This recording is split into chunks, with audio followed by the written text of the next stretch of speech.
गीता किसी विशेष व्यक्ति, किसी जाति, वर्ग, पंथ, देश काल या किसी रूढ़िग्रस्त संप्रदाय का ग्रंथ नहीं है, बल्कि ये सार्वलौकिक तथा सार्वकालिक धर्मशास्त्र है। ये प्रत्येक देश, प्रत्येक जाति, प्रत्येक आयु के, प्रत्येक स्त्री पुरुष के लिए, सबके लिए है। सचमुच गीता संपूर्ण मानव जाति का धर्मशास्त्र है और कितने गौरव की बात है कि गीता आपका धर्मशास्त्र है।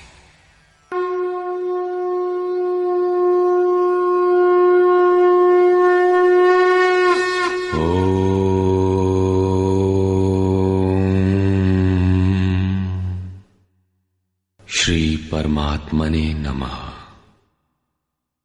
यथार्थ गीता, श्रीमद् भगवत गीता, अथ चतुर्थोऽध्याय। अध्याय 3 में योगेश्वर श्री कृष्ण ने आश्वस्त किया था कि दोष दृष्टि से रहित होकर जो भी मानव श्रद्धा युक्त हो मेरे मत के अनुसार चलेगा, वो कर्मों के बंधन से भली प्रकार छूट जाएगा। कर्म बंधन से मुक्ति दिलाने की क्षमता योग, ज्ञान योग या कर्म योग दोनों में है। योग में ही युद्ध संचार निहित है। प्रस्तुत अध्याय में वे बताते हैं कि इस योग का प्रणेता कौन है, इसका क्रमिक विकास कैसे होता है। श्री भगवान वाच।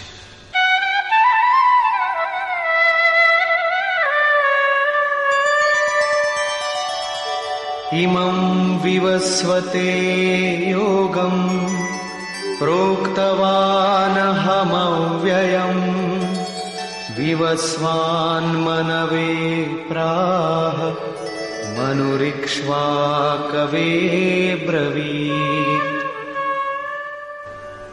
अर्जुन, मैंने इस अविनाशी योग को कल्प के आदि में विवस्वान अर्थात सूर्य के प्रति कहा। विवस्वान ने मनु से और मनु ने इक्ष्वाकु से कहा। किसने कहा? मैंने। श्री कृष्ण कौन थे? एक योगी, तत्व स्थित महापुरुष ही इस अविनाशी योग को कल्प के आरंभ में अर्थात भजन के आरंभ में विवस्वान अर्थात जो विवश हैं ऐसे प्राणियों से कहता है, सुरा में संचार कर देता है। यहां सूर्य एक प्रतीक है, क्योंकि सुरा में ही वो परम प्रकाश स्वरूप है और वहीं उसके पाने का विधान है। वास्तविक प्रकाशदाता अर्थात सूर्य वहीं है। ये योग अविनाशी है। योगेश्वर श्री कृष्ण ने कहा था कि इसमें आरंभ का नाश नहीं होता। इस योग का आरंभ भर कर दें तो ये पूर्णत्व दिलाकर ही शांत होता है।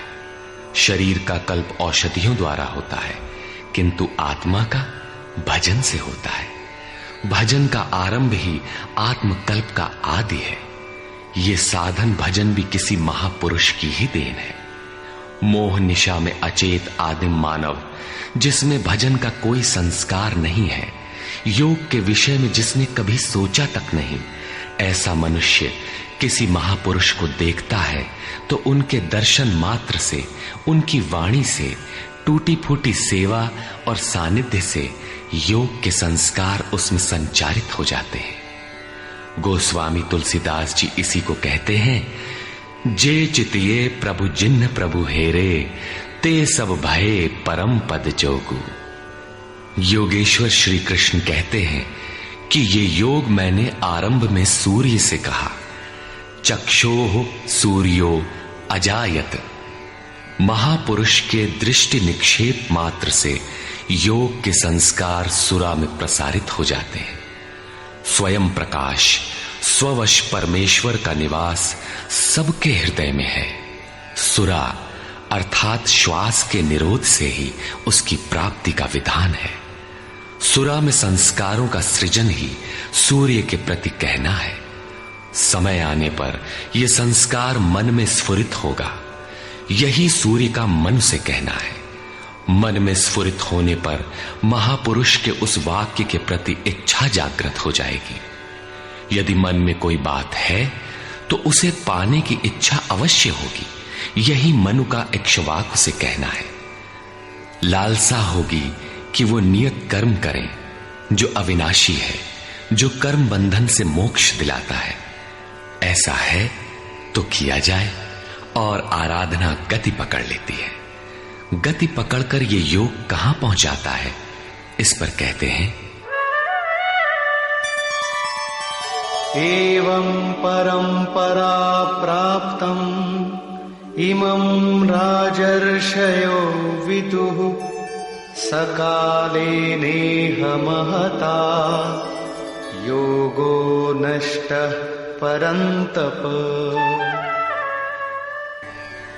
इस प्रकार किसी महापुरुष द्वारा संस्कार रहित पुरुषों की सुरा में, सुरा से मन में, मन से इच्छा में और इच्छा तीव्र होकर क्रियात्मक आचरण में ढलकर ये योग क्रमशः उत्थान करते करते राजर्षि श्रेणी तक पहुंच जाता है। उस अवस्था में जाकर विदित होता है। इस स्तर के साधक में रिद्धियों सिद्धियों का संचार होता है। वो योग इस महत्वपूर्ण काल में इसी लोक अर्थात शरीर में प्रायः नष्ट हो जाता है। इस सीमा रेखा को कैसे पार किया जाए? क्या इस विशेष स्थल पर पहुंचकर सभी नष्ट हो जाते हैं? श्री कृष्ण कहते हैं, नहीं, जो मेरा आश्रित है, मेरा प्रिय भक्त है, अनन्य सखा है, वो नष्ट नहीं होता।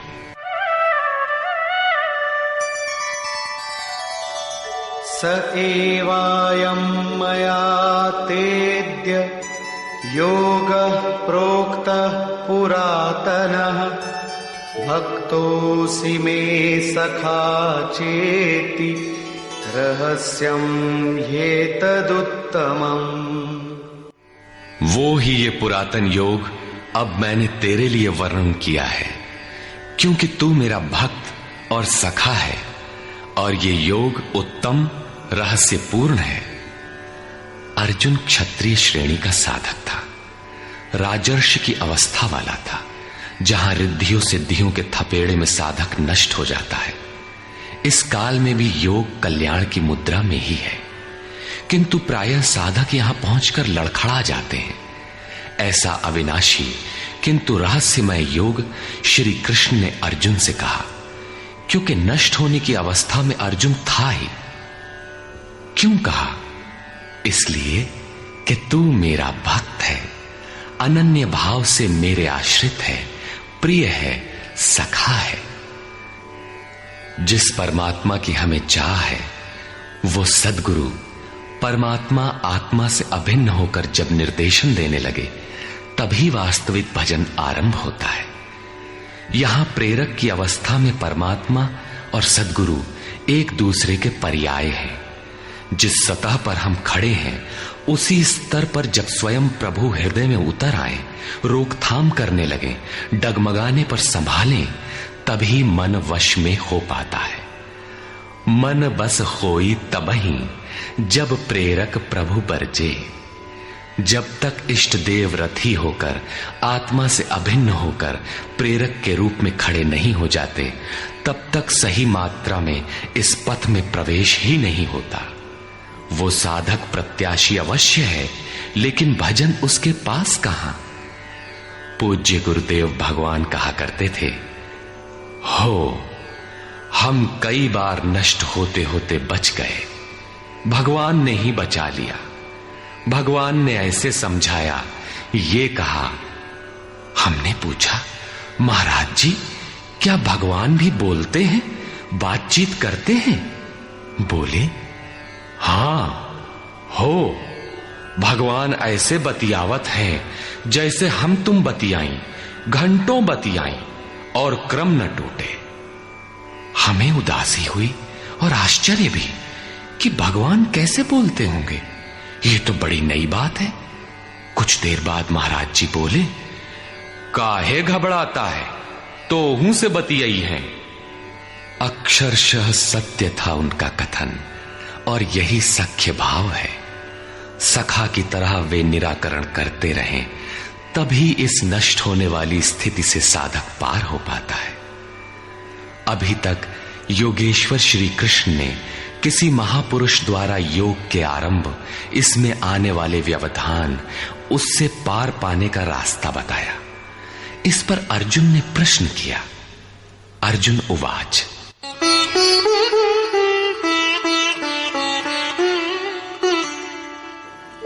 अपरं भवतो जन्म परं जन्म विवस्वतः कथमेतद्विजानीयाम् त्वमादौ प्रोक्तवानिति।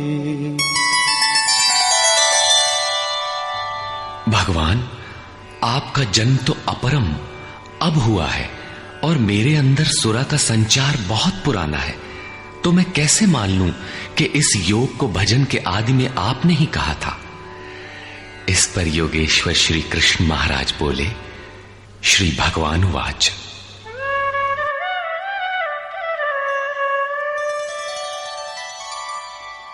बहूनि मे व्यतीतानि जन्मानि तव चार्जुन तान्यहं वेद सर्वाणि न त्वं वेत्थ परन्तप। अर्जुन, मेरे और तेरे बहुत से जन्म हो चुके हैं। हे परम तप, उन सबको तू नहीं जानता, किंतु मैं जानता हूं। साधक नहीं जानता, स्वरूपस्थ महापुरुष जानता है, अव्यक्त की स्थिति वाला जानता है। क्या आप सबकी तरह पैदा होते हैं? श्री कृष्ण कहते हैं, नहीं, स्वरूप की प्राप्ति शरीर प्राप्ति से भिन्न है। मेरा जन्म इन आंखों से नहीं देखा जा सकता। मैं अजन्मा, अव्यक्त, शाश्वत होते हुए भी शरीर के आधार वाला हूं। अवधू जीवत में कर आशा, मुए मुक्ति गुरु कहे स्वार्थी, झूठा दे विश्वासा।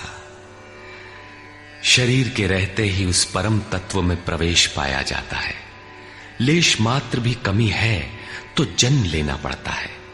अभी तक अर्जुन श्री कृष्ण को अपने समान देहधारी समझता है। वो अंतरंग प्रश्न रखता है, क्या आपका जन्म वैसा ही है जैसा सबका है? क्या आप भी शरीरों की तरह पैदा होते हैं? श्री कृष्ण कहते हैं, अजोऽपि सन्नव्ययात्मा भूतानामीश्वरोऽपि सन् प्रकृतिं स्वामधिष्ठाय संभवाम्यात्ममायया। मैं विनाश रहित, पुनः जन्म रहित और समस्त प्राणियों के स्वर में संचारित होने पर भी अपनी प्रकृति को अधीन करके आत्म माया से प्रकट होता हूं। एक माया तो अविद्या है, जो प्रकृति में ही विश्वास दिलाती है, नीच एवं अधम योनियों का कारण बनती है। दूसरी माया है आत्म माया, जो आत्मा में प्रवेश दिलाती है, स्वरूप के जन्म का कारण बनती है। इसी को योग माया भी कहते हैं, जिससे हम विलग हैं। उस शाश्वत स्वरूप से ये जोड़ती है, मिलन कराती है। उस आत्मिक प्रक्रिया द्वारा मैं अपनी त्रिगुणमयी प्रकृति को अधीन करके ही प्रकट होता हूं। प्रायः लोग कहते हैं कि भगवान का अवतार होगा तो दर्शन कर लेंगे। श्री कृष्ण कहते हैं कि ऐसा कुछ नहीं होता कि कोई दूसरा देख सके। स्वरूप का जन्म पिंड रूप में नहीं होता। श्री कृष्ण कहते हैं, योग साधना द्वारा, आत्म माया द्वारा अपनी त्रिगुणमयी प्रकृति को स्ववश करके मैं क्रमशः प्रकट होता हूं। लेकिन किन परिस्थितियों में? यदा यदा हि धर्मस्य ग्लानिर्भवति भारत अभ्युत्थानमधर्मस्य तदात्मानं सृजाम्यहम्। हे अर्जुन, जब जब परम धर्म परमात्मा के लिए हृदय ग्लानि से भर जाता है, जब अधर्म की वृद्धि से भाविक पार पाते नहीं देखता, तब मैं आत्मा को रचने लगता हूं। जब आपका हृदय अनुराग से पूरित हो जाए, उस शाश्वत धर्म के लिए गदगद गिरा नयन बह नीरा की स्थिति आ जाए, जब प्रयत्न करके भी अनुरागी अधर्म का पार नहीं पाता, ऐसी परिस्थिति में मैं अपने स्वरूप को रचता हूं। अर्थात भगवान का आविर्भाव केवल अनुरागी के लिए है और ये अवतार किसी भाग्यवान साधक के अंतराल में होता है। आप प्रकट होकर करते क्या हैं? परित्राणाय साधूनां विनाशाय च दुष्कृतां धर्म संस्थापनार्थाय संभवामि युगे युगे। अर्जुन, साधूनां परित्राणाय परम साध्य एकमात्र परमात्मा है, जिसे साध लेने पर कुछ भी साधना शेष नहीं रह जाती। उस साध्य में प्रवेश दिलाने वाले विवेक, वैराग्य, शम दम इत्यादि दैवी संपद को निर्विघ्न प्रवाहित करने के लिए तथा दुष्कृताम, जिससे दूषित कार्य रूप लेते हैं, उन काम क्रोध राग द्वेषादि विजातीय प्रवृत्तियों को समूल नष्ट करने के लिए तथा धर्म को भली प्रकार स्थिर करने के लिए मैं युग युग में प्रकट होता हूं। युग का तात्पर्य सतयुग, त्रेता, द्वापर में नहीं। युग धर्मों का उतार चढ़ाव मनुष्यों के स्वभाव पर है। युग धर्म सदैव रहे हैं। मानस में संकेत है, नित जुग धर्म हो ही सब केरे, हृदय राम माया के प्रेरे। युग धर्म सभी के हृदय में नित्य होते रहते हैं। अविद्या से नहीं बल्कि विद्या से, राम माया की प्रेरणा से हृदय में होते हैं, जिसे प्रस्तुत श्लोक में आत्म माया कहा गया है। वही है राम माया। हृदय में राम की स्थिति दिला देने वाली, राम से प्रेरित है वो विद्या। कैसे समझा जाए कि अब कौन सा युग कार्य कर रहा है? तो शुद्ध सत्व समता विज्ञाना, कृत प्रभाव प्रसन्न मन जाना। जब हृदय में शुद्ध सत्व गुण ही कार्यरत हो, राजस तथा तामस दोनों गुण शांत हो जाएं, विषमताएं समाप्त हो गई हों, जिसका किसी से द्वेष न हो, विज्ञान हो, अर्थात इष्ट से निर्देशन लेने और उस पर टिकने की क्षमता हो, मन में प्रसन्नता का पूर्ण संचार हो, जब ऐसी योग्यता आ जाए तो सतयुग में प्रवेश मिल गया। इसी प्रकार दो अन्य युगों का वर्णन किया और अंत में तामस बहुत रजो गुण थोरा, कलि प्रभाव विरोध चहु ओरा। तामस गुण भरपूर हो, किंचित राजसी गुण भी उसमें हो, चारों ओर वैर और विरोध हो, तो ऐसा व्यक्ति कलियुगीन है। जब तामसी गुण कार्य करता है तो मनुष्य में आलस्य, निद्रा, प्रमाद का बाहुल्य होता है। वो कर्तव्य जानते हुए भी उसमें प्रवृत्त नहीं हो सकता, निषिद्ध कर्म जानते हुए भी उससे निवृत्ति नहीं हो सकती। इस प्रकार युग धर्मों का उतार चढ़ाव मनुष्यों की आंतरिक योग्यता पर निर्भर है। किसी ने इन योग्यताओं को 4 युग कहा है, तो कोई इन्हें ही 4 वर्ण का नाम देता है, तो कोई इन्हें ही अति उत्तम, उत्तम, मध्यम और निकृष्ट 4 श्रेणी के साधक कहकर संबोधित करता है। प्रत्येक युग में इष्ट साथ देते हैं। हां, उच्च श्रेणी में अनुकूलता की भरपूरता प्रतीत होती है, निम्न युगों में सहयोग क्षीण प्रतीत होता है।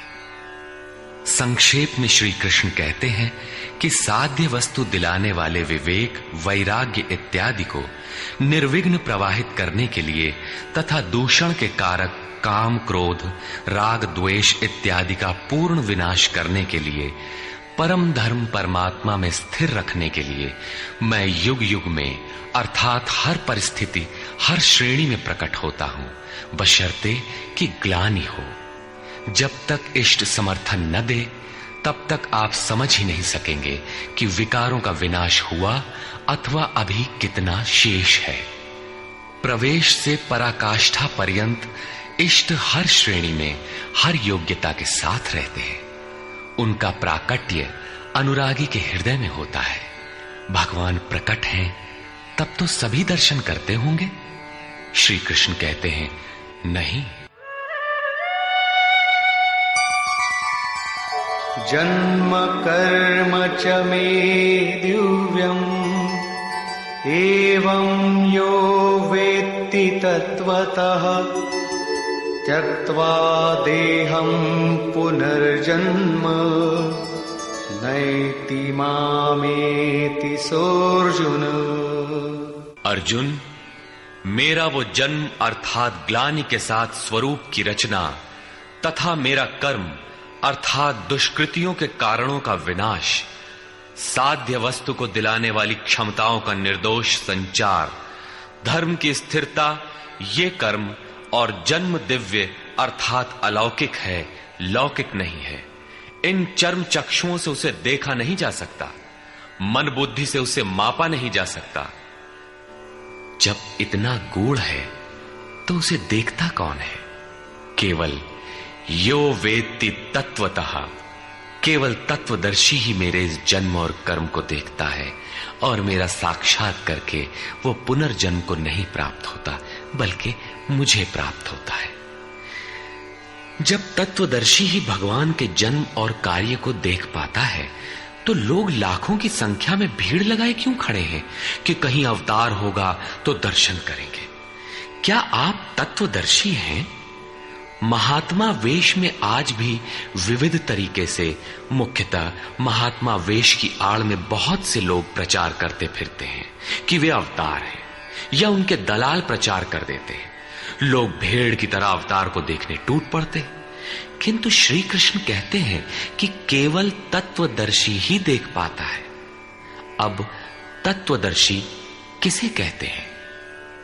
अध्याय 2 में सत असत का निर्णय देते हुए योगेश्वर श्री कृष्ण ने बताया था कि अर्जुन, असत वस्तु का अस्तित्व नहीं है और सत का तीनों कालों में कभी अभाव नहीं है। तो क्या आप ऐसा कहते हैं? बताया उन्होंने, नहीं, तत्वदर्शियों ने इसे देखा, न किसी भाषाविद ने देखा, न किसी समृद्धिशाली ने देखा। यहां पुनः बल देते हैं कि मेरा आविर्भाव तो होता है लेकिन उसे तत्वदर्शी ही देख पाता है। तत्वदर्शी एक प्रश्न है। ऐसा कुछ नहीं कि 5 तत्व हैं, 25 तत्व हैं, इनकी गणना सीख ली और हो गए तत्वदर्शी। श्री कृष्ण ने आगे बताया कि आत्मा ही परम तत्व है। आत्मा परम से संयुक्त होकर परमात्मा हो जाता है। आत्म साक्षात्कार करने वाला ही इस आविर्भाव को समझ पाता है। सिद्ध है कि अवतार किसी विरही अनुरागी के हृदय में होता है। आरंभ में उसे वो समझ नहीं पाता कि हमें कौन संकेत देता है, कौन मार्गदर्शन करता है, किंतु परम तत्व परमात्मा के दर्शन के साथ ही वो देख पाता है, समझ पाता है और फिर शरीर को त्याग कर पुनर्जन्म को प्राप्त नहीं होता। श्री कृष्ण ने कहा कि मेरा जन्म दिव्य है, इसे देखने वाला मुझे प्राप्त होता है। तो लोगों ने उनकी मूर्ति बना ली, पूजा करने लगे, आकाश में कहीं उनके निवास की कल्पना कर ली। ऐसा कुछ नहीं है। उन महापुरुषों का आशय केवल इतना था कि यदि आप निर्धारित कर्म करें तो पाएंगे कि आप भी दिव्य हैं। आप जो हो सकते हैं वो मैं हो गया हूं। मैं आपकी संभावना हूं, आपका ही भविष्य हूं। अपने भीतर आप जिस दिन ऐसी पूर्णता पा लेंगे तो आप भी वही होंगे जो श्री कृष्ण है। जो श्री कृष्ण का स्वरूप है वही आपका भी हो सकता है। अवतार कहीं बाहर नहीं होता। हां, यदि अनुराग पूरित हृदय हो तो आपके भीतर भी अवतार की अनुभूति संभव है। वे आपको प्रोत्साहित करते हैं कि बहुत से लोग इस मार्ग पर चलकर मेरे स्वरूप को प्राप्त कर चुके हैं। वीतराग भय क्रोधा मन्मया मामुपाश्रिताः बहवो ज्ञानतपसा पूता मद्भावमागता। राग और विराग दोनों से परे वीतराग तथा इसी प्रकार भय अभय, क्रोध अक्रोध दोनों से परे अनन्य भाव से अर्थात अहंकार रहित मेरे शरण हुए बहुत से लोग ज्ञान तप से पवित्र होकर मेरे स्वरूप को प्राप्त हो चुके हैं। अब ऐसा होने लगा हो ऐसी बात नहीं है, ये विधान सदैव से रहा है। बहुत से पुरुष इसी प्रकार से मेरे स्वरूप को प्राप्त हो चुके हैं। किस प्रकार?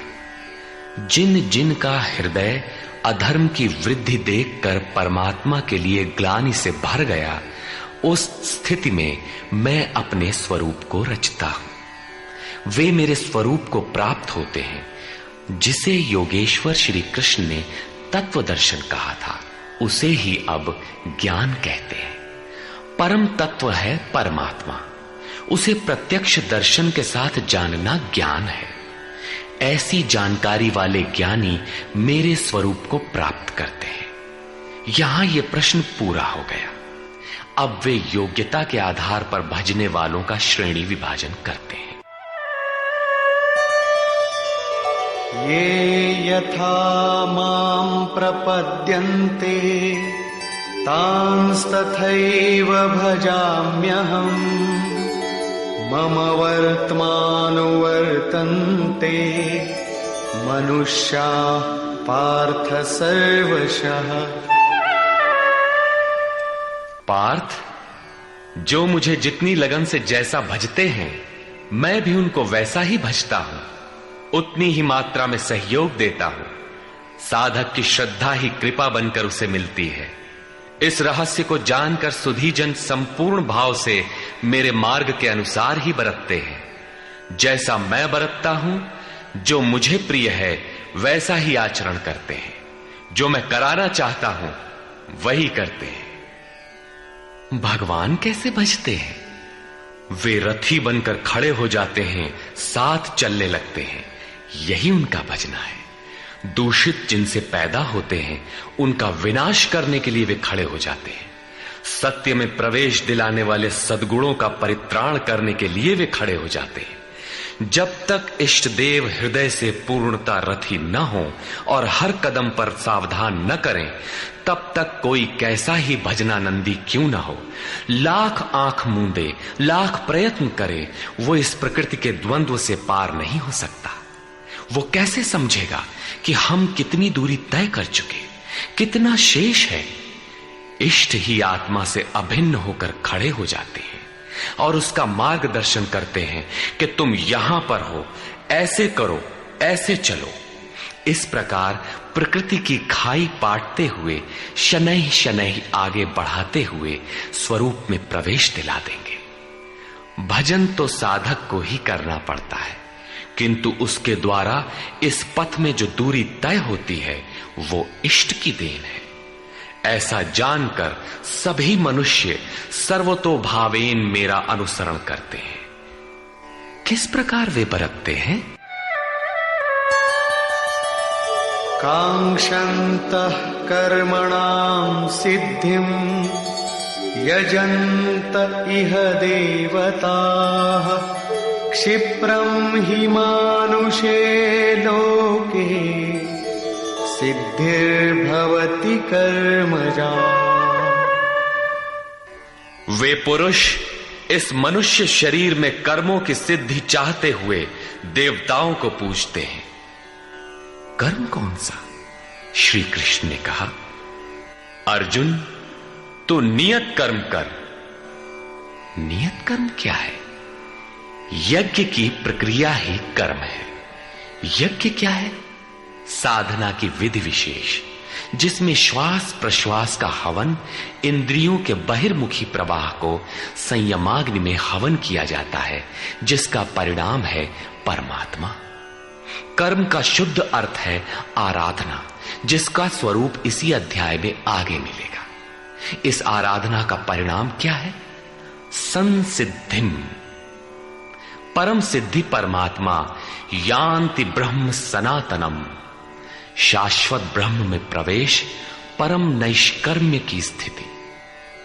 श्री कृष्ण कहते हैं, मेरे अनुसार बरतने वाले लोग इस मनुष्य लोक में कर्म के परिणाम परम नैष्कर्म्य सिद्धि के लिए देवताओं को पूजते हैं, अर्थात दैवी संपद को बलवती बनाते हैं।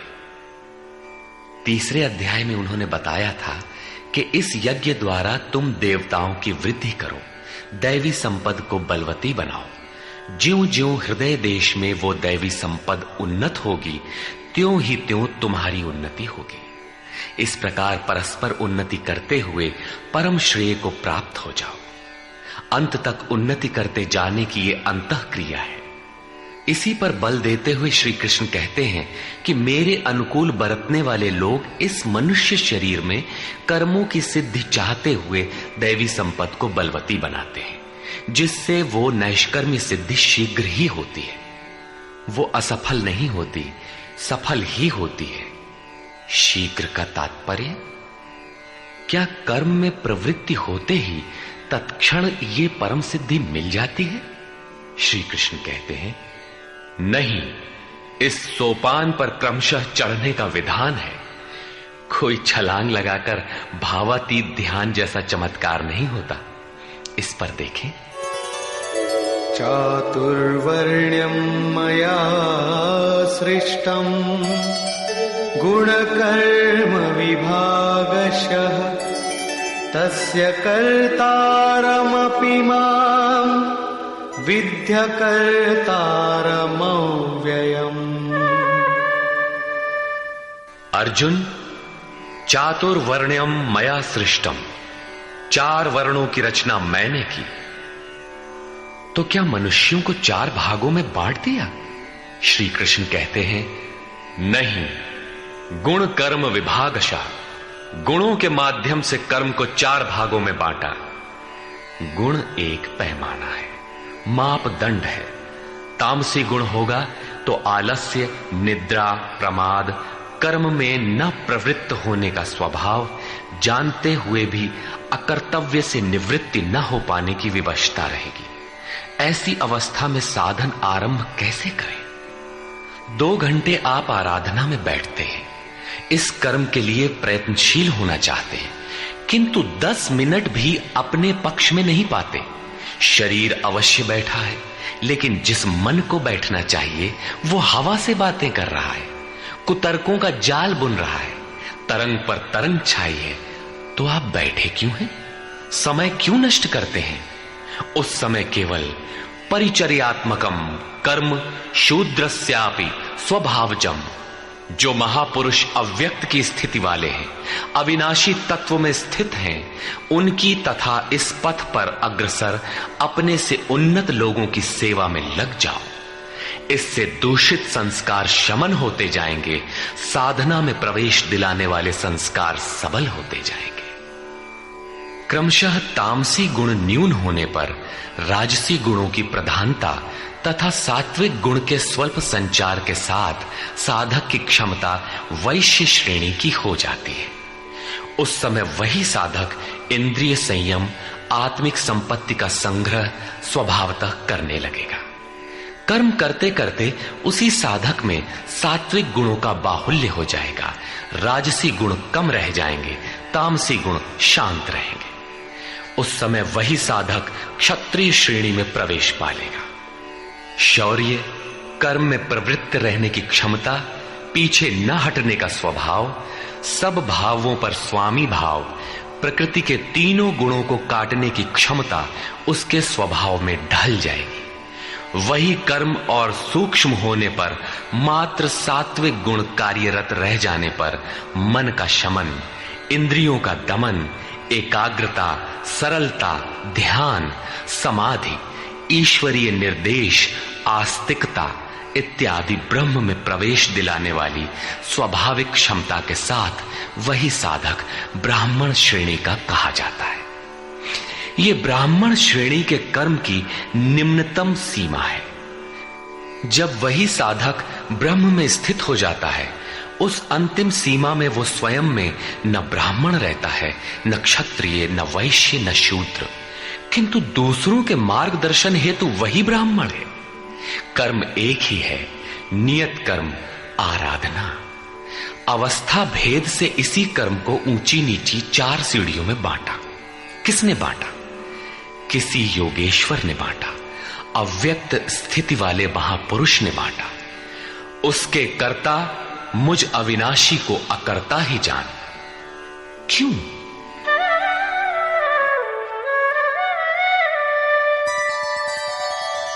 न मां कर्माणि लिम्पन्ति न मे कर्मफले स्पृहा इति मां योऽभिजानाति कर्मभिर्न स बध्यते। क्योंकि कर्मों के फल में मेरी स्पृहा नहीं है। कर्मों का फल क्या है? श्री कृष्ण ने पीछे बताया था कि यज्ञ जिससे पूरा होता है उस क्रिया का नाम कर्म है, और पूर्ति काल में यज्ञ जिसकी रचना करता है उस ज्ञानामृत को पान करने वाला शाश्वत सनातन ब्रह्म में प्रवेश पा लेता है। कर्म का परिणाम है परमात्मा। उस परमात्मा की चाह भी अब मुझे नहीं है, क्योंकि वो मुझसे भिन्न नहीं है। मैं अव्यक्त स्वरूप हूं, उसी की स्थिति वाला हूं। अब आगे कोई सत्ता नहीं जिसके लिए इस कार्य पर स्नेह रखूं। इसलिए कर्म मुझे लिपायमान नहीं करते, और इसी स्तर से जो भी मुझे जानता है, अर्थात जो कर्मों के परिणाम परमात्मा को प्राप्त कर लेता है, उसे भी कर्म नहीं बांधते। जैसे श्री कृष्ण, वैसे उस स्तर से जानने वाला महापुरुष। एवं ज्ञात्वा कृतं कर्म पूर्वैरपि मुमुक्षुभिः कुरु कर्मैव तस्मात् त्वं पूर्वैः पूर्वतरं कृतम्। अर्जुन, पहले होने वाले मोक्ष की इच्छा वाले पुरुषों द्वारा भी यही जानकर कर्म किया गया। क्या जानकर?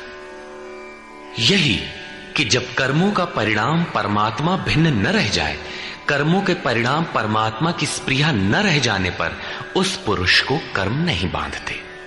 श्री कृष्ण इसी स्थिति वाले हैं, इसलिए वे कर्म से लिपायमान नहीं होते, और उसी स्तर से हम जान लेंगे तो हमें भी कर्म नहीं बांधेगा। जैसा श्री कृष्ण, ठीक उसी स्तर से जो भी जान लेगा, वैसा ही वो पुरुष भी कर्म बंधन से मुक्त हो जाएगा। अब श्री कृष्ण भगवान, महात्मा, अव्यक्त, योगेश्वर या महायोगेश्वर जो भी रहे हों, वो स्वरूप सबके लिए है। यही समझकर पहले के मुमुक्षु पुरुषों ने, मोक्ष की इच्छा वाले पुरुषों ने कर्म पर कदम रखा। इसलिए अर्जुन, तू भी पूर्वजों द्वारा सदा से किए हुए इसी कर्म को कर। यही कल्याण का एकमात्र मार्ग है। अभी तक योगेश्वर श्री कृष्ण ने कर्म करने पर बल दिया, किंतु यह स्पष्ट नहीं किया कि कर्म क्या है।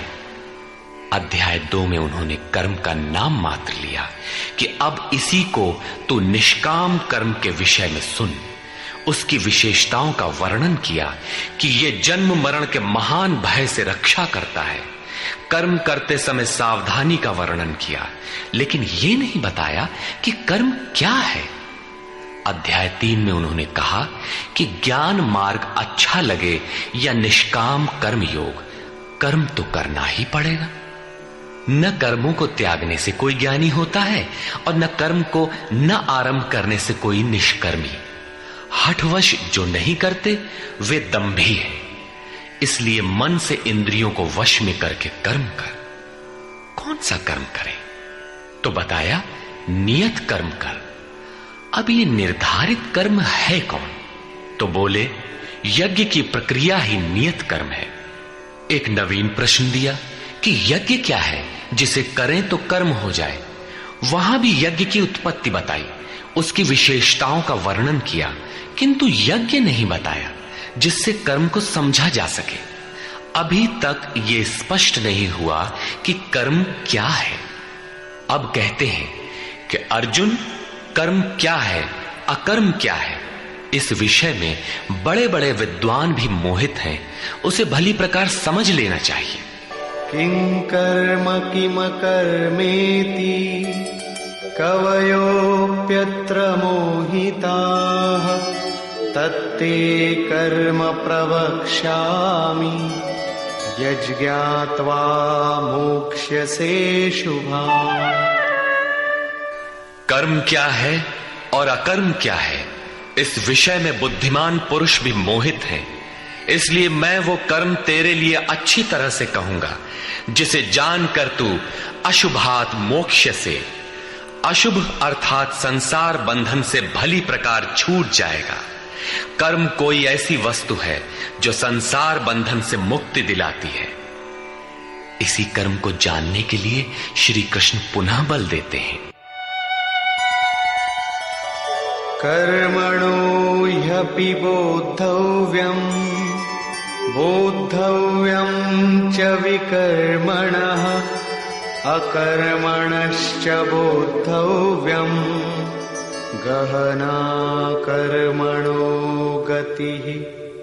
कर्म का स्वरूप भी जानना चाहिए, अकर्म का स्वरूप भी समझना चाहिए, और विकर्म अर्थात विकल्प शून्य विशेष कर्म जो आप्त पुरुषों द्वारा होता है उसे भी जानना चाहिए, क्योंकि कर्म की गति गहन है।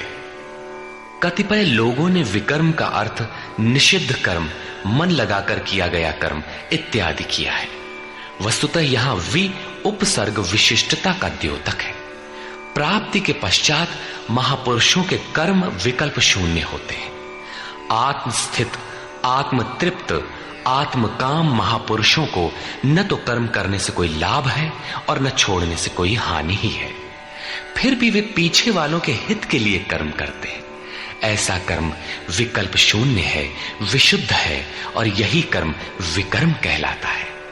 उदाहरणार्थ, गीता में जहां भी किसी कार्य में वि उपसर्ग लगा है उसकी विशेषता का द्योतक है, निष्कृष्टता का नहीं। यथा योग युक्तो विशुद्धात्मा विजितात्मा जितेंद्रिय।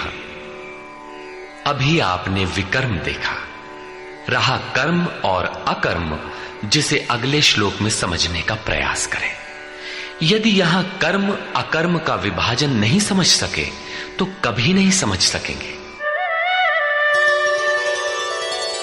कर्मण्यकर्म यः पश्येत् अकर्मणि च कर्म यः स बुद्धिमान् मनुष्येषु स युक्तः कृत्स्न कर्म कृत्। जो पुरुष कर्म में अकर्म देखे, कर्म माने आराधना अर्थात आराधना करे, और ये भी समझे कि करने वाला मैं नहीं हूं बल्कि गुणों की अवस्था ही चिंतन में हमें नियुक्त करता है, मैं इष्ट द्वारा संचालित हूं, ऐसा देखे। और जब इस प्रकार अकर्म देखने की क्षमता आ जाए और धारावाहिक रूप से कर्म होता रहे, तभी समझना चाहिए कि कर्म सही दिशा में हो रहा है। वही पुरुष मनुष्यों में बुद्धिमान है, मनुष्यों में योगी है, योग से युक्त बुद्धि वाला है और संपूर्ण कर्मों का करने वाला है। उसके द्वारा कर्म करने में लेश मात्र भी त्रुटि नहीं रह जाती। कर्म का अर्थ है भजन, कर्म का अर्थ है योग साधना को भली प्रकार संपादित करना, जिसका विशद वर्णन इसी अध्याय में आगे आ रहा है। यहां कर्म और अकर्म का केवल विभाजन किया गया, जिससे कर्म करते समय उसे सही दिशा दी जा सके और उस पर चला जा सके।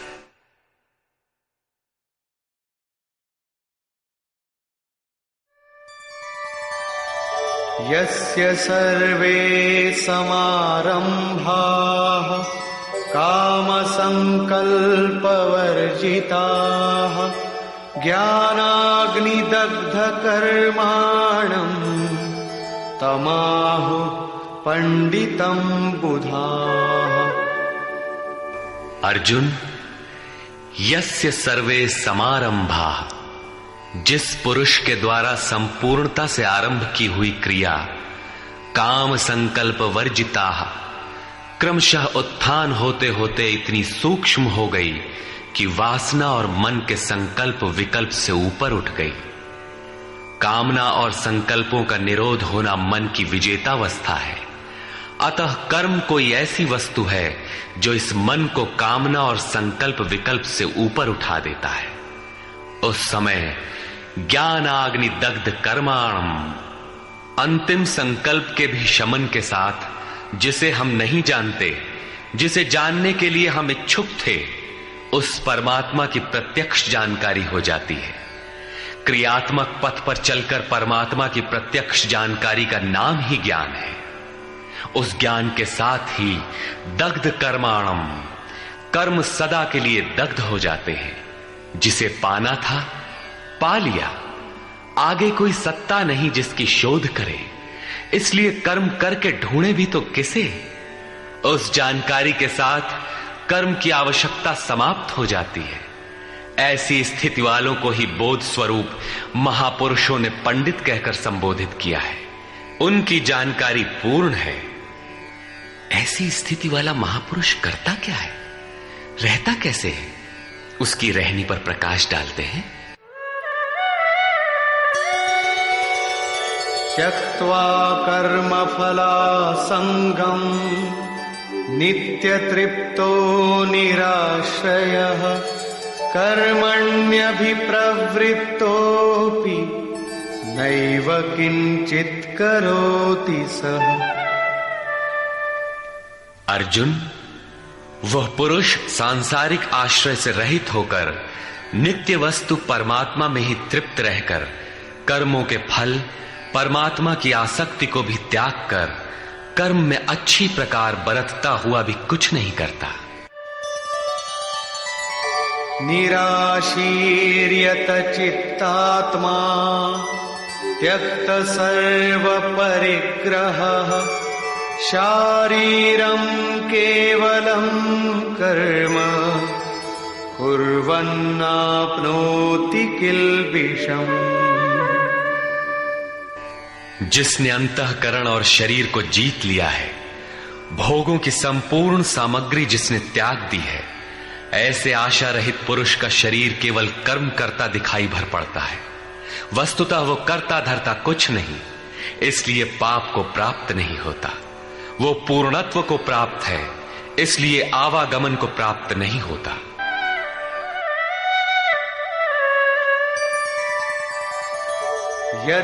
यदृच्छालाभ संतुष्टो द्वन्द्वातीतो विमत्सरः समः सिद्धावसिद्धौ च कृत्वापि न निबध्यते।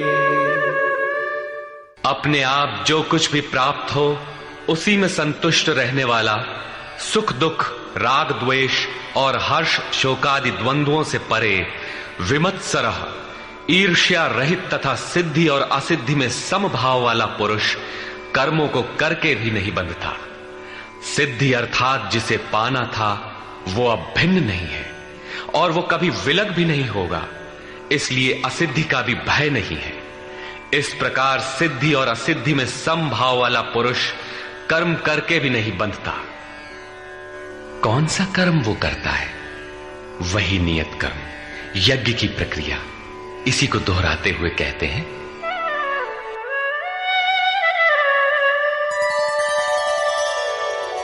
गत संगस्य मुक्तस्य ज्ञानावस्थित चेतसः यज्ञायाचरतः कर्म समग्रं प्रविलीयते। अर्जुन, यज्ञायाचरतः कर्म, यज्ञ का आचरण ही कर्म है और साक्षात्कार का नाम ही ज्ञान है।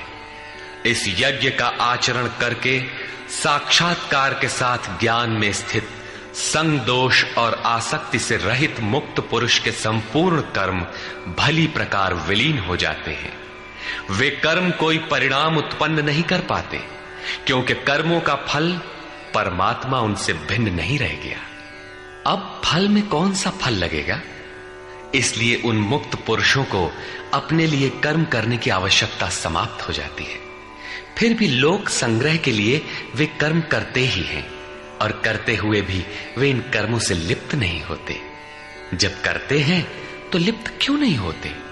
इस पर कहते हैं, ब्रह्मार्पणं ब्रह्महविः ब्रह्माग्नौ ब्रह्मणाहुतं ब्रह्मैव तेन गन्तव्यं ब्रह्म कर्म समाधिना। ऐसे मुक्त पुरुष का समर्पण ब्रह्म है, हवि ब्रह्म है, अग्नि भी ब्रह्म ही है। अर्थात ब्रह्म रूप अग्नि में ब्रह्म रूपी कर्ता द्वारा जो हवन किया जाता है वो भी ब्रह्म है। ब्रह्म कर्म समाधिना, जिसके कर्म ब्रह्म का स्पर्श करके समाधिस्थ हो चुके हैं, उसमें विलय हो चुके हैं, ऐसे महापुरुष के लिए जो प्राप्त होने योग्य है वो भी ब्रह्म ही है। वो कर्ता धर्ता कुछ नहीं, केवल लोक संग्रह के लिए कर्म में बरतता है। ये तो प्राप्ति वाले महापुरुष के लक्षण हैं, किंतु कर्म में प्रवेश लेने वाले प्रारंभिक साधक कौन सा यज्ञ करते हैं? अब यहां उसी यज्ञ को स्पष्ट करते हैं।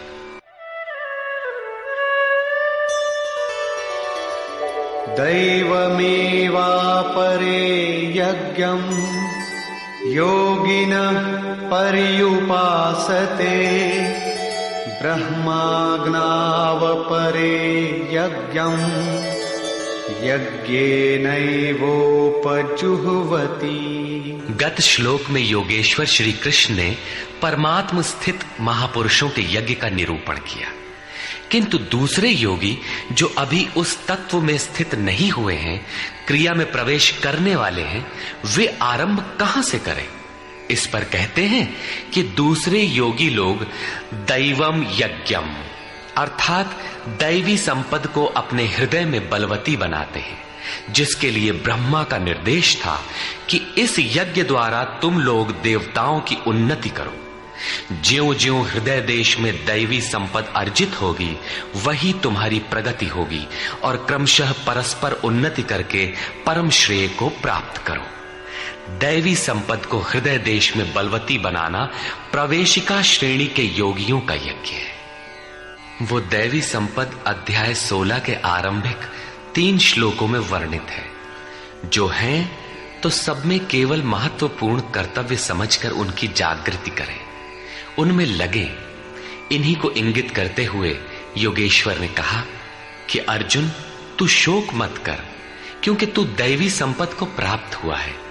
तू मुझ में निवास करेगा, मेरे ही शाश्वत स्वरूप को प्राप्त करेगा, क्योंकि ये दैवी संपद परम कल्याण के लिए ही है। और इसके विपरीत आसुरी संपद नीच और अधम योनियों का कारण है। इसी आसुरी संपद का हवन होने लगता है, इसलिए ये यज्ञ है और यहीं से यज्ञ का आरंभ है।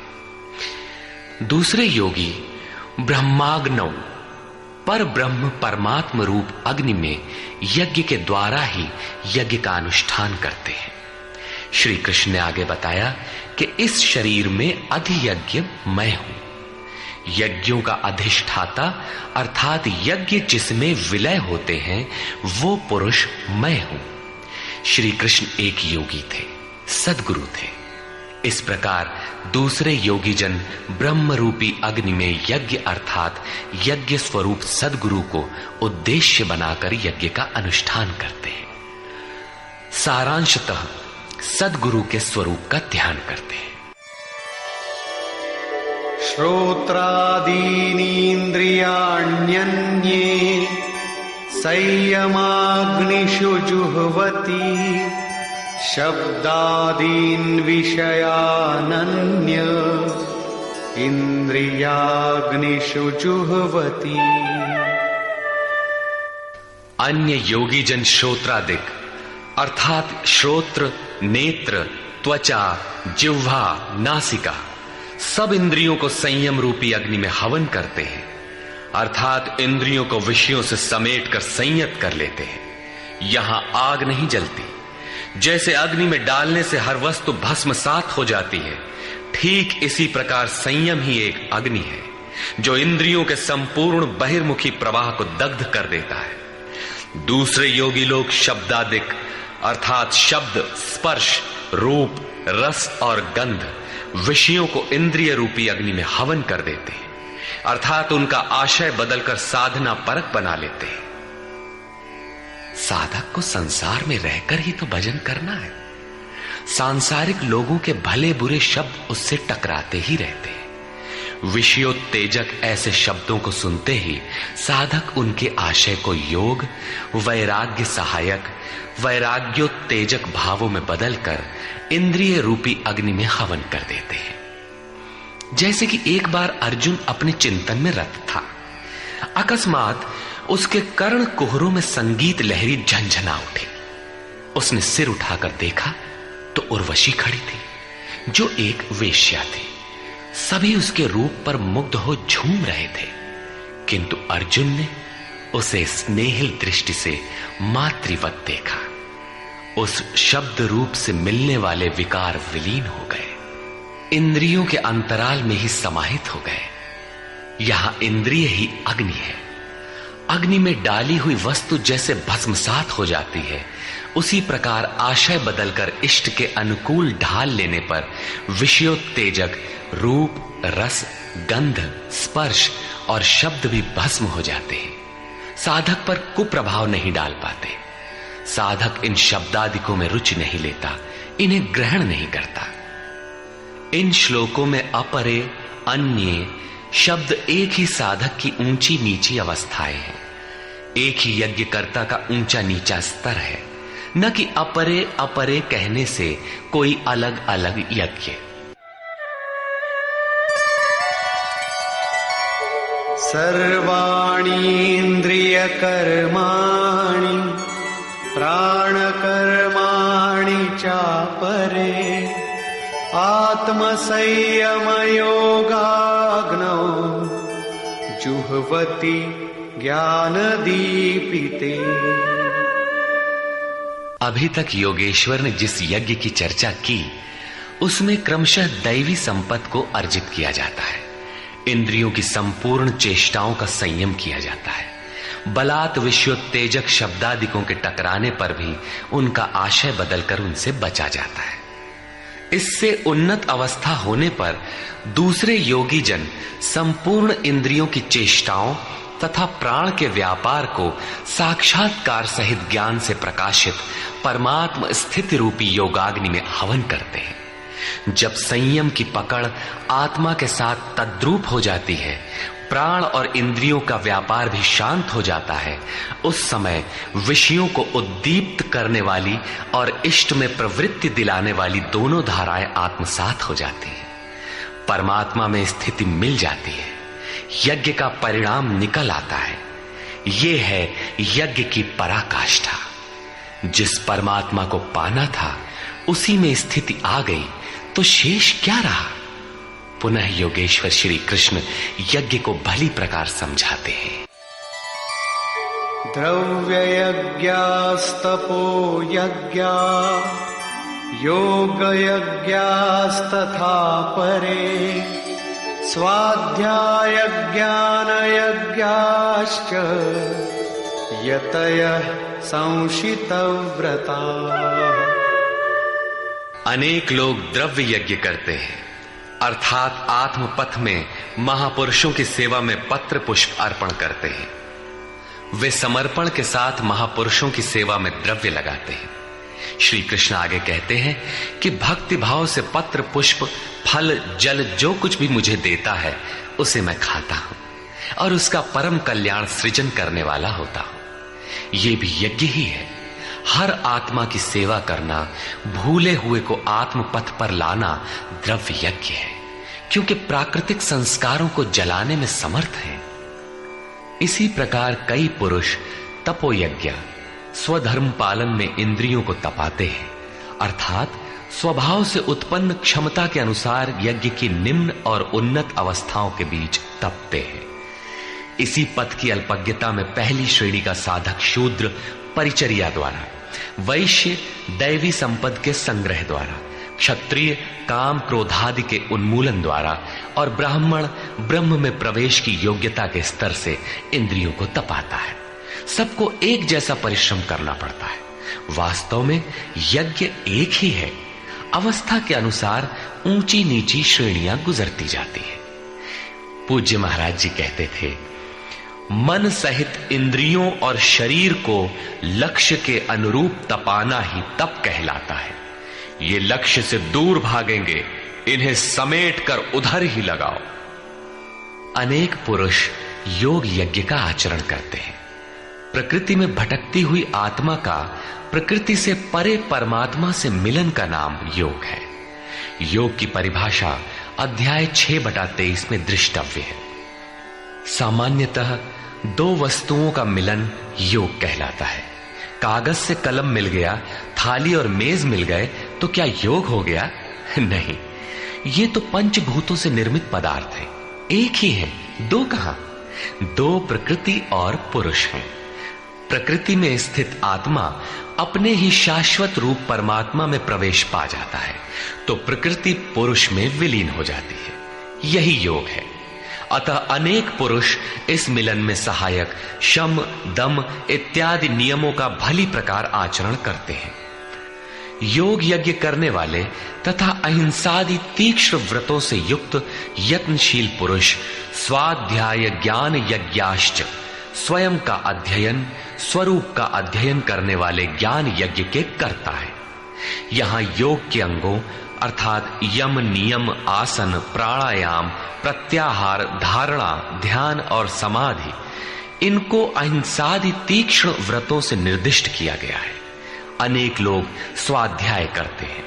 पुस्तक पढ़ना तो स्वाध्याय का आरंभिक स्तर मात्र है। विशुद्ध स्वाध्याय है स्वयं का अध्ययन, जिससे स्वस्वरूप की उपलब्धि होती है, जिसका परिणाम है ज्ञान अर्थात साक्षात्कार। यज्ञ का अगला चरण बताते हैं।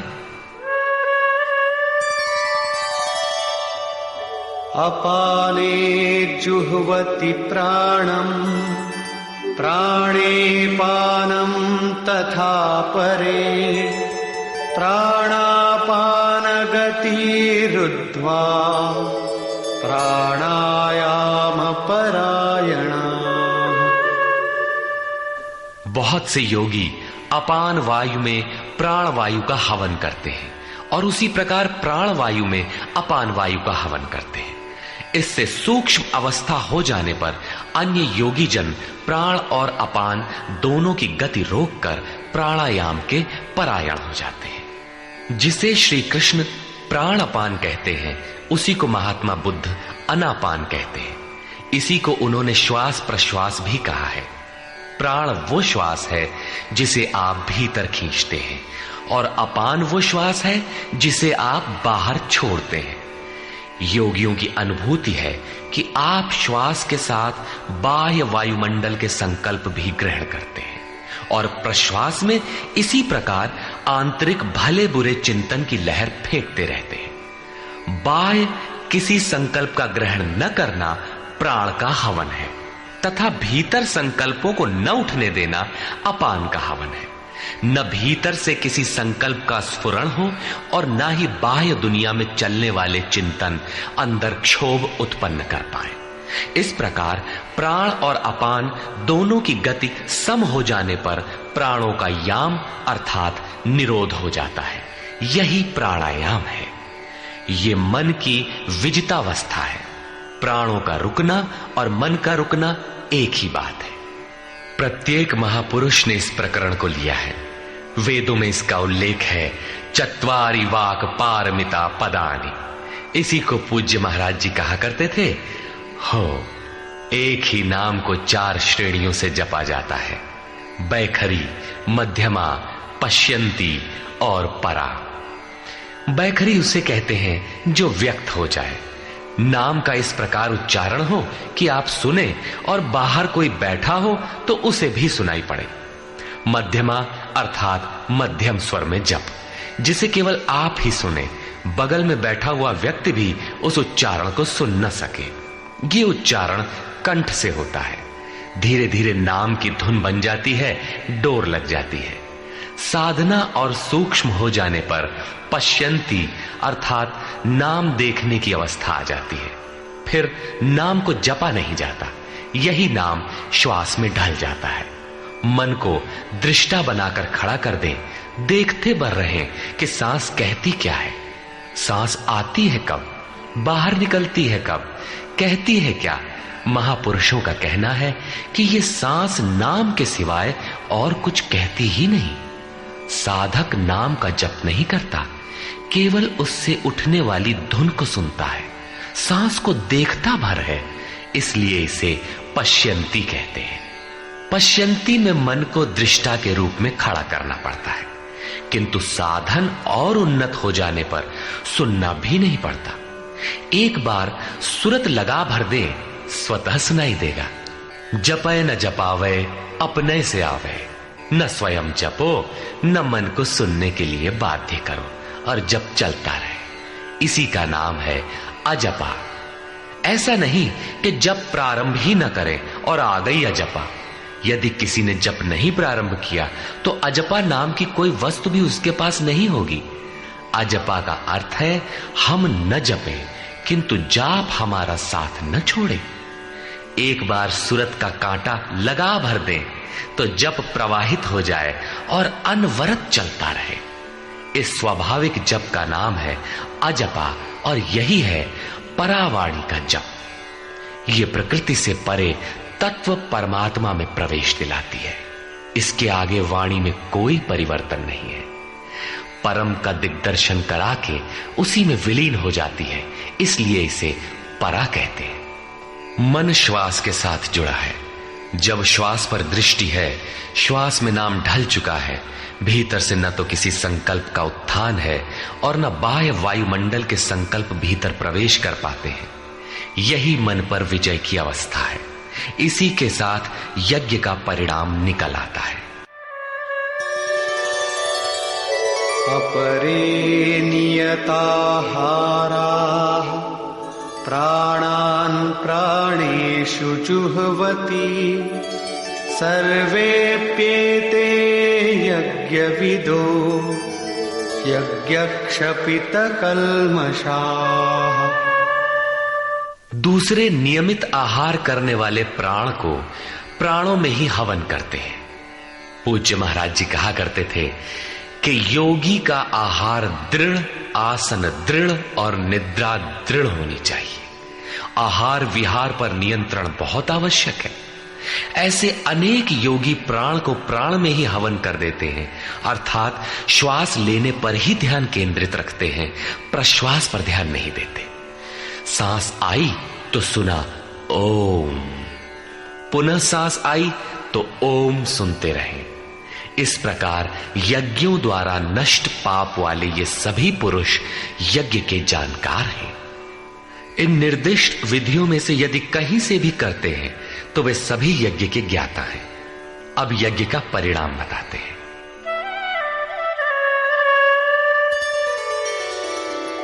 यज्ञशिष्टामृतभुजो यान्ति ब्रह्म सनातनम् नायं लोकोऽस्त्ययज्ञस्य कुतोऽन्यः कुरु सत्तम। कुरुश्रेष्ठ अर्जुन, यज्ञ शिष्टामृत भुज, यज्ञ जिसकी सृष्टि करता है, जिसे अवशेष छोड़ता है, वो है अमृत। उसकी प्रत्यक्ष जानकारी ज्ञान है। उस ज्ञानामृत को भोगने अर्थात प्राप्त करने वाले योगी जन यान्ति ब्रह्म सनातनम, शाश्वत सनातन पर ब्रह्म को प्राप्त होते हैं। यज्ञ कोई ऐसी वस्तु है जो पूर्ण होते ही सनातन पर ब्रह्म में प्रवेश दिला देती है। यज्ञ न करें तो आपत्ति क्या है? श्री कृष्ण कहते हैं कि यज्ञ रहित पुरुष को पुनः ये मनुष्य लोक अर्थात मानव शरीर भी सुलभ नहीं होता, फिर अन्य लोग कैसे सुखदायी होंगे? उसके लिए तो तिर्यक योनियां सुरक्षित हैं, इससे अधिक कुछ नहीं। अतः यज्ञ करना मनुष्य मात्र के लिए नितांत आवश्यक है।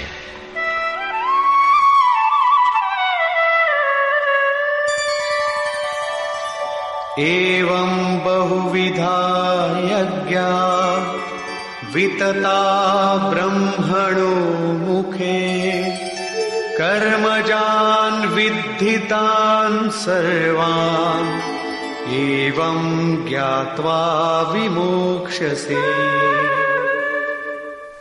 इस प्रकार उपर्युक्त बहुत प्रकार के यज्ञ वेद की वाणी में कहे गए हैं, ब्रह्म के मुख से विस्तारित है। प्राप्ति के पश्चात महापुरुषों के शरीर को परब्रह्म धारण कर लेता है। ब्रह्म से अभिन्न अवस्था वाले उन महात्माओं की बुद्धि मात्र यंत्र होती है, उनके द्वारा वो ब्रह्म ही बोलता है। उसकी वाणी में इन यज्ञों का विस्तार किया गया है। इन सब यज्ञों को तू कर्मजान विद्धि, कर्म से उत्पन्न हुआ जान। यही पहले भी कहे आए हैं, यज्ञः कर्म समुद्भवः। उन्हें इस प्रकार क्रियात्मक चलकर जान लेने पर, जैसा अभी बताया था, यज्ञ करके जिनका पाप नष्ट हो चुका हो वही यज्ञ के यथार्थ ज्ञाता है। अतः अर्जुन, तू विमोक्ष्य से संसार बंधन से पूर्णतः छूट जाएगा। यहां योगेश्वर ने कर्म को स्पष्ट कर दिया। वो हरकत कर्म है जिससे उपर्युक्त यज्ञ पूर्ण होते हैं। अब यदि दैवी संपत्ति का अर्जन, सद्गुरु का ध्यान, इंद्रियों का संयम, श्वास का प्रश्वास में हवन, प्रश्वास का श्वास में हवन, प्राणापान की गति का निरोध खेती करने से होता हो, व्यापार, नौकरी या राजनीति करने से होता हो, तो आप करिए। यज्ञ तो ऐसी क्रिया है जो पूर्ण होते ही तत्क्षण परब्रह्म में प्रवेश दिला देती है। बाह्य किसी भी कार्य से आप तत्क्षण ब्रह्म में प्रवेश पा जाते हो तो कीजिए। वस्तुतः ये सब के सब यज्ञ चिंतन की अंतः क्रियाएं हैं, आराधना का चित्रण है जिससे आराध्य देव विदित होता है। यज्ञ उस आराध्य तक की दूरी तय करने की निर्धारित प्रक्रिया विशेष है। ये यज्ञ श्वास प्रश्वास, प्राणायाम इत्यादि जिस क्रिया से संपन्न होते हैं उस कार्य प्रणाली का नाम कर्म है। कर्म का शुद्ध अर्थ है आराधना, चिंतन। प्रायः लोग कहते हैं कि संसार में कुछ भी किया जाए हो गया कर्म, कामना से रहित होकर कुछ भी करते जाओ हो गया निष्काम कर्मयोग। कोई कहता है कि अधिक लाभ के लिए विदेशी वस्त्र बेचते हैं तो आप सकामी हैं, देश सेवा के लिए स्वदेशी बेचें तो हो गया निष्काम कर्मयोग। निष्ठापूर्वक नौकरी करें, हानि लाभ की चिंता से मुक्त होकर व्यापार करें, हो गया निष्काम कर्मयोग।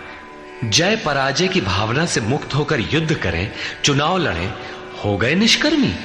मरोगे तो मुक्ति हो जाएगी। वस्तुतः ऐसा कुछ भी नहीं है। योगेश्वर श्री कृष्ण ने स्पष्ट शब्दों में बताया कि इस निष्काम कर्म में निर्धारित क्रिया एक ही है, व्यवसायात्मिका बुद्धि रेकेह कुरुनंदन। अर्जुन, तू निर्धारित कर्म को कर, यज्ञ की प्रक्रिया ही कर्म है। यज्ञ क्या है? श्वास प्रश्वास का हवन, इंद्रियों का संयम, यज्ञ स्वरूप महापुरुष का ध्यान, प्राणायाम, प्राणों का निरोध। ये यज्ञ जिससे होने लगे उस क्रिया का नाम कर्म है। संपूर्ण गीता में एक भी श्लोक ऐसा नहीं है जो सांसारिक कार्य व्यापारों का समर्थन करता हो। प्रायः यज्ञ का नाम आने पर लोग बाहर एक यज्ञ वेदी बनाकर तिल जौ लेकर स्वाहा बोलते हुए हवन प्रारंभ कर देते हैं। ये धोखा है।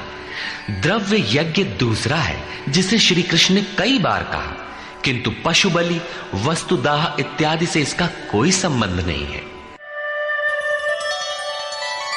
श्रेयान् द्रव्यमयाद् यज्ञात् ज्ञानयज्ञः परन्तप सर्वं कर्माखिलं पार्थ ज्ञाने परिसमाप्यते। अर्जुन, सांसारिक द्रव्यों से सिद्ध होने वाले यज्ञ की अपेक्षा ज्ञान यज्ञ, जिसका परिणाम ज्ञान अर्थात साक्षात्कार है, यज्ञ जिसकी सृष्टि करता है, उस अमृत तत्व की जानकारी का नाम ज्ञान है। ऐसा यज्ञ श्रेयस्कर है, परम कल्याणकारी है। हे पार्थ, संपूर्ण कर्म ज्ञान में शेष हो जाते हैं, परिसमाप्यते, भली प्रकार समाहित हो जाते हैं। ज्ञान यज्ञ की पराकाष्ठा है। उसके पश्चात कर्म किए जाने से न कोई लाभ है और न छोड़ देने से उस महापुरुष की कोई क्षति ही होती है। इस प्रकार भौतिक द्रव्यों से होने वाले यज्ञ भी यज्ञ है, किंतु उस यज्ञ की तुलना में जिसका परिणाम साक्षात्कार है, उस ज्ञान यज्ञ की अपेक्षा अत्यंत अल्प है। आप करोड़ का हवन करें, सैकड़ों यज्ञ वेदी बना लें, सतपथ पर द्रव्य लगावें, साधु संत महापुरुषों की सेवा में द्रव्य लगावें, किंतु इस ज्ञान यज्ञ की अपेक्षा अल्प है। वस्तुतः यज्ञ श्वास प्रश्वास का है, इंद्रियों के संयम का है, मन के निरोध का है, जैसा श्री कृष्ण अभी बता आए। इस यज्ञ को प्राप्त कहां किया जाए, उसकी विधि कहां से सीखें? यथा तद्विद्धि प्रणिपातेन परिप्रश्नेन सेवया उपदेक्षन्ति ते ज्ञानम् ज्ञानिनस्तत्त्वदर्शिनः। इसलिए अर्जुन, तू तत्वदर्शी महापुरुष के पास जाकर भली प्रकार प्रणत होकर, अर्थात दंडवत प्रणाम करके, अहंकार त्याग कर, शरण होकर, भली प्रकार सेवा करके, निष्कपट भाव से प्रश्न करके तो उस ज्ञान को जान। वे तत्व को जानने वाले ज्ञानी जन तेरे लिए उस ज्ञान का उपदेश करेंगे, साधना पथ पर चलाएंगे। समर्पित भाव से सेवा करने के उपरांत ही इस ज्ञान को सीखने की क्षमता आती है। तत्वदर्शी महापुरुष परम तत्व परमात्मा का प्रत्यक्ष दिग्दर्शन करने वाले हैं। वे यज्ञ की विधि विशेष के ज्ञाता हैं और वही आपको भी सिखाएंगे। यदि अन्य यज्ञ होता तो ज्ञानी तत्वदर्शी की क्या आवश्यकता थी? स्वयं भगवान के सामने ही तो अर्जुन खड़ा था। भगवान उसे तत्वदर्शी के पास क्यों भेजते हैं? वस्तुतः श्री कृष्ण एक योगी थे। उनका आशय है कि आज तो अनुरागी अर्जुन मेरे समक्ष उपस्थित है, भविष्य में अनुरागियों को कहीं भ्रम न हो जाए कि श्री कृष्ण तो चले गए, अब किसकी शरण जाए।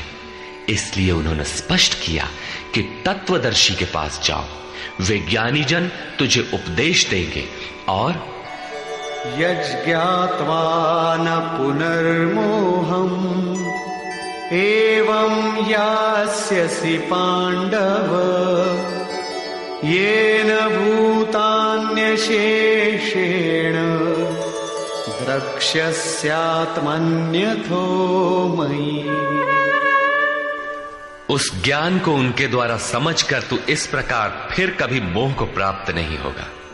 उनसे दी गई जानकारी के द्वारा उस पर चलते हुए तू अपनी आत्मा के अंतर्गत संपूर्ण भूतों को देखेगा, अर्थात सभी प्राणियों में इसी आत्मा का प्रसार देखेगा।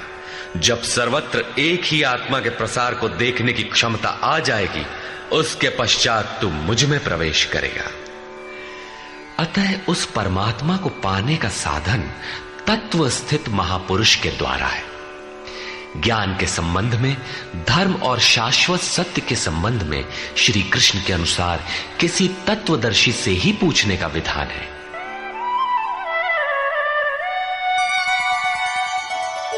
अपि चेदसि पापेभ्यः सर्वेभ्यः पापकृत्तमः सर्वं ज्ञानप्लवेनैव वृजिनं संतरिष्यसि।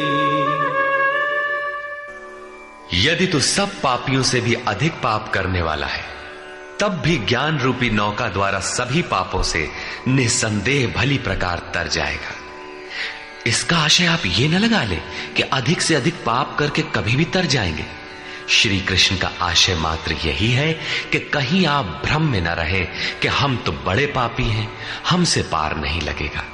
ऐसी कोई गुंजाइश न निकाल लें।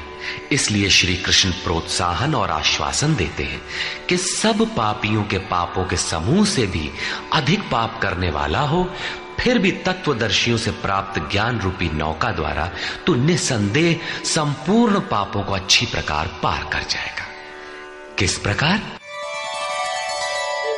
यथैधांसि समिद्धोऽग्निः भस्मसात् कुरुतेऽर्जुन ज्ञानाग्निः सर्वकर्माणि भस्मसात् कुरुते तथा।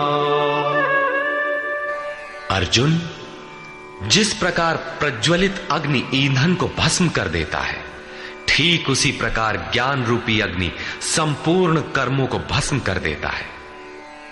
यह ज्ञान की प्रवेशिका नहीं है जहां से यज्ञ में प्रवेश मिलता है, वरन यह ज्ञान अर्थात साक्षात्कार की पराकाष्ठा का चित्रण है, जिसमें पहले विजातीय कर्म भस्म होते हैं और फिर प्राप्ति के साथ चिंतन कर्म भी उसी में विलय हो जाते हैं। जिसे पाना था पा लिया, अब आगे चिंतन कर किसे ढूंढे? ऐसा साक्षात्कार वाला ज्ञानी संपूर्ण शुभाशुभ कर्मों का अंत कर लेगा। वो साक्षात्कार होगा कहां? बाहर होगा अथवा भीतर? इस पर कहते हैं,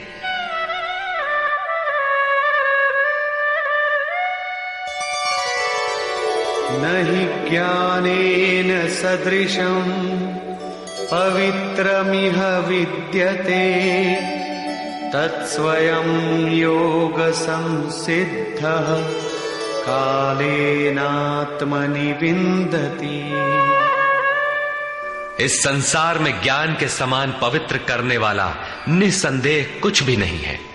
उस ज्ञान अर्थात साक्षात्कार को तू स्वयं, दूसरा नहीं, योग की परिपक्व अवस्था में, आरंभ में नहीं, अपनी आत्मा के अंतर्गत हृदय देश में ही अनुभव करेगा, बाहर नहीं।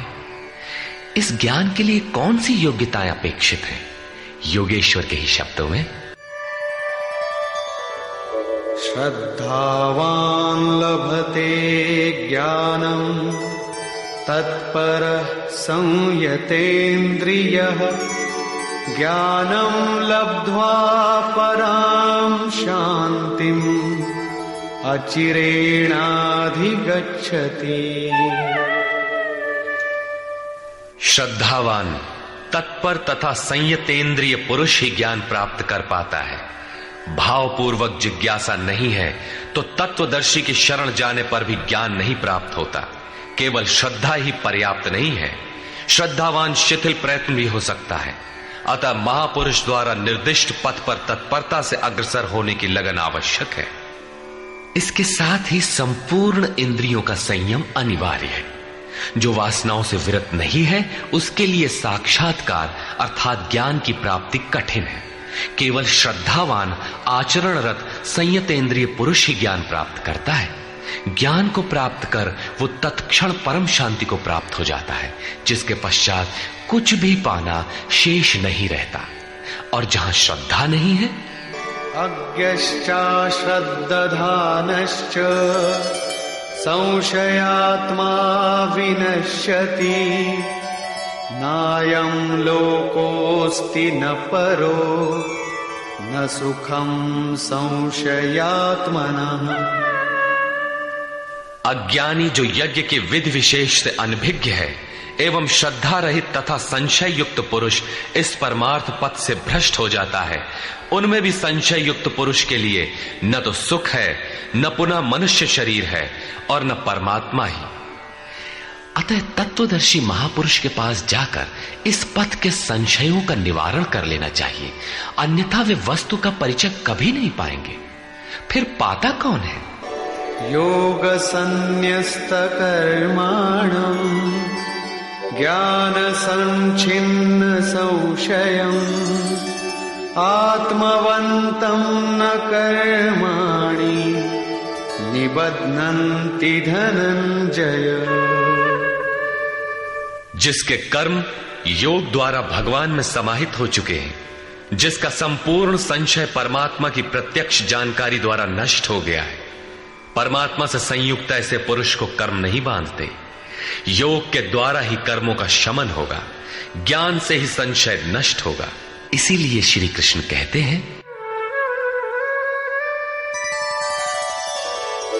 तस्मादज्ञानसम्भूतम् हृत्स्थं ज्ञानासिनात्मनः चित्वैनं संशयं योगम् आतिष्ठोत्तिष्ठ भारत।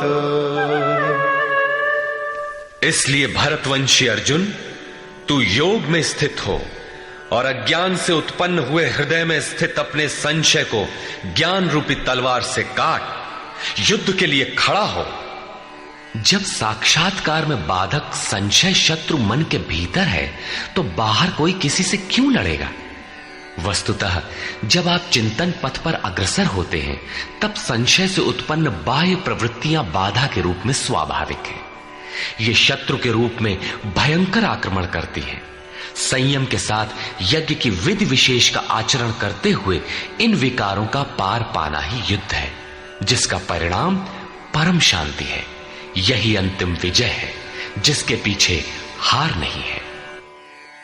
निष्कर्ष, इस अध्याय के आरंभ में योगेश्वर श्री कृष्ण ने कहा कि इस योग को आरंभ में मैंने सूर्य के प्रति कहा, सूर्य ने मनु से और मनु ने इक्ष्वाकु के प्रति कहा और उनसे राजर्षियों ने जाना। मैंने अथवा अव्यक्त स्थिति वाले ने कहा। महापुरुष भी अव्यक्त स्वरूप वाला ही है। शरीर तो उसके रहने का मकान मात्र है। ऐसे महापुरुष की वाणी में परमात्मा ही प्रवाहित होता है। ऐसे किसी महापुरुष से योग सूर्य द्वारा संचारित होता है। उस परम प्रकाश रूप का प्रसार सुरा के अंतराल में होता है, इसलिए सूर्य के प्रति कहा। श्वास में संचारित होकर वे संस्कार रूप में आ गए। सुरा में संचित रहने पर समय आने पर वही मन में संकल्प बनकर आ जाता है। उसकी महत्ता समझने पर मन में उस वाक्य के प्रति इच्छा जागृत होती है और योग कार्य रूप ले लेता है।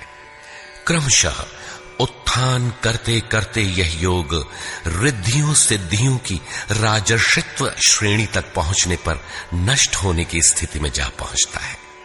किंतु जो प्रिय भक्त हैं, अनन्य सखा हैं, उसे महापुरुष ही संभाल लेते हैं। अर्जुन के प्रश्न करने पर कि आपका जन्म तो अब हुआ है, योगेश्वर श्री कृष्ण ने बताया, अव्यक्त, अविनाशी, अजन्मा और संपूर्ण भूतों में प्रवाहित होने पर भी आत्म माया योग प्रक्रिया द्वारा अपनी त्रिगुणमयी प्रकृति को वश में करके मैं प्रकट होता हूं। प्रकट होकर करते क्या है? साध्य वस्तुओं को परित्राण देने तथा जिनसे दूषित उत्पन्न होते हैं उनका विनाश करने के लिए, परम धर्म परमात्मा को स्थिर करने के लिए मैं आरंभ से पूर्ति पर्यंत पैदा होता हूं। मेरा वह जन्म और कर्म दिव्य है, उसे केवल तत्वदर्शी ही जान पाते हैं। भगवान का आविर्भाव तो कलयुग की अवस्था में ही हो जाता है। यदि सच्ची लगन हो किंतु आरंभिक साधक समझ ही नहीं पाता कि यह भगवान बोल रहे हैं या यूं ही संकेत मिल रहे हैं। आकाश से कौन बोलता है? महाराज जी बताते थे कि जब भगवान कृपा करते हैं, आत्मा से रथी हो जाते हैं, तो खंबे से, वृक्ष से, पत्ते से, शून्य से, हर स्थान से बोलते और संभालते हैं। उत्थान होते होते जब परम तत्व परमात्मा विदित हो जाए, तभी स्पर्श के साथ ही वो स्पष्ट समझ पाता है। इसलिए अर्जुन, मेरे उस स्वरूप को तत्वदर्शियों ने देखा और मुझे जानकर वे तत्क्षण मुझ में ही प्रविष्ट हो जाते हैं, जहां से पुनः आवागमन में नहीं आते। इस प्रकार उन्होंने भगवान के आविर्भाव की विधि को बताया कि वह किसी अनुरागी के हृदय में होता है, बाहर कदापि नहीं। श्री कृष्ण ने बताया, मुझे कर्म नहीं बांधते और इस स्तर से जो जानता है उसे भी कर्म नहीं बांधते। यही समझकर मुमुक्षु पुरुषों ने कर्म का आरंभ किया था कि उस स्तर से जानेंगे तो जैसे श्री कृष्ण, वैसा ही उस स्तर से जानने वाला वह पुरुष, और जान लेने पर वैसा ही वह मुमुक्ष अर्जुन। यह उपलब्धि निश्चित है यदि यज्ञ किया जाए। यज्ञ का स्वरूप बताया। यज्ञ का परिणाम परम तत्व, परम शांति बताया। इस ज्ञान को पाया कहां जाए? इस पर किसी तत्वदर्शी के पास जाने और उन्हें विधियों से पेश आने को कहा, जिससे वे महापुरुष अनुकूल हो जाए।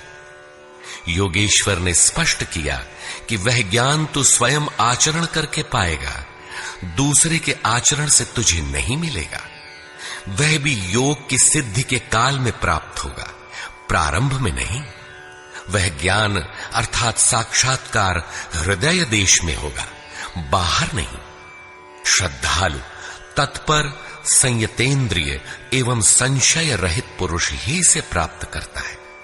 अतः हृदय में स्थित अपने संशय को वैराग्य की तलवार से काट। यह हृदय देश की लड़ाई है। बाह्य युद्ध से गीतोक्त युद्ध का कोई प्रयोजन नहीं है। इस अध्याय में योगेश्वर श्री कृष्ण ने मुख्य रूप से यज्ञ का स्वरूप स्पष्ट किया और बताया कि यज्ञ जिससे पूरा होता है उसे करने अर्थात कार्य प्रणाली का नाम कर्म है।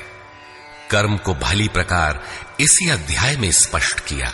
अतः ओम तत्सदिति श्रीमद् भगवद गीता सूपनिषत्सु ब्रह्म विद्यायाम योग शास्त्रे श्री कृष्णा अर्जुन संवादे यज्ञ कर्म स्पष्टीकरण नाम चतुर्थो अध्यायः।